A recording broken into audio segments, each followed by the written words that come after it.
Assalamualaikum warahmatullahi wabarakatuh. Perkenalkan, nama saya Divida Monika, NIM 2205020069. Di video kali ini saya akan membahas materi yaitu analisis kebijakan sebagai memenuhi tugas dari dosen kita Pak Oki, teori kebijakan publik. Simak videonya teman-teman. Pengertian analisis kebijakan publik. Analisis kebijakan merupakan suatu pengetahuan yang diperoleh melalui penelitian atau penyelidikan sebuah sebab akibat dari suatu kebijakan yang mampu memberikan jalan keluar dari berbagai macam alternatif program serta kinerja kebijakan.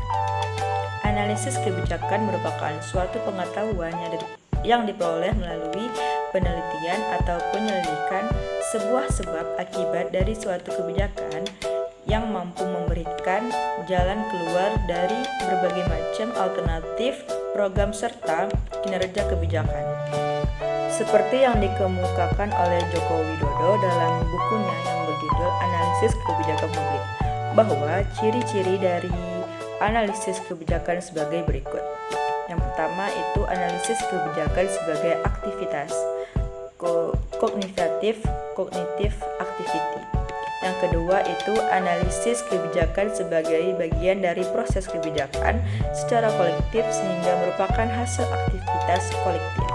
Yang ketiga itu ada analisis kebijakan sebagai disiplin intelektual terapan. Yang terakhir yaitu yang keempat, analisis kebijakan berkaitan dengan masalah-masalah publik. Peran analisis dapat ditemukan pada yaitu di universitas, lembaga penelitian independen, unit kebijakan, kelompok penekan dan kelompok lobi, partai politik, dan konsultan tidak tetap.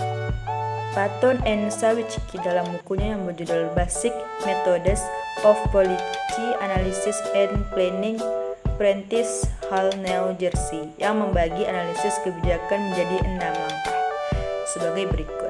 Yang pertama itu ada menentukan atau mendefinisikan masalah kebijakan dengan cara menganalisis data dan informasi yang relevan dengan masalah tersebut. Yang kedua itu ada mengidentifikasikan atau mengembangkan kriteria-kriteria untuk pemecahan masalah. Dalam hal ini, seseorang mengambil kebijakan harus memperhatikan faktor-faktor terkait sebelum memutuskan sesuatu.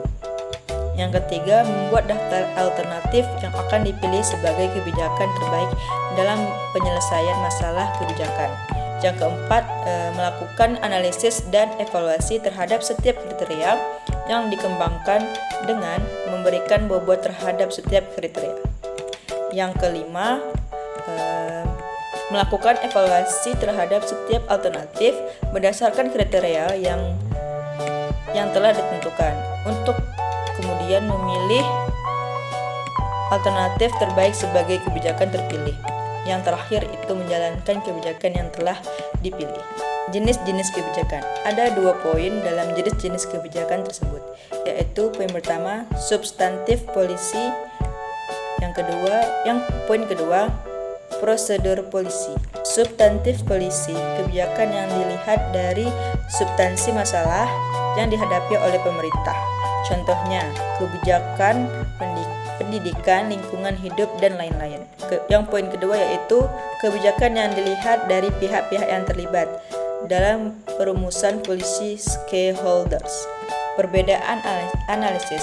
Ada 2 poin yaitu analisis terhadap kebijakan dan analisis bagi penyusun kebijakan.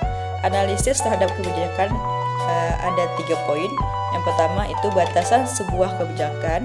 Poin kedua, isi dari kebijakan. Poin ketiga, monitoring dan evaluasi kebijakan. Poin kedua, analisis bagi penyusunan kebijakan. Ada 2 poin di sini yaitu dukungan kebijakan dan informasi kebijakan. Baik, sekian dari materi saya tadi. Semoga teman-teman dapat memahami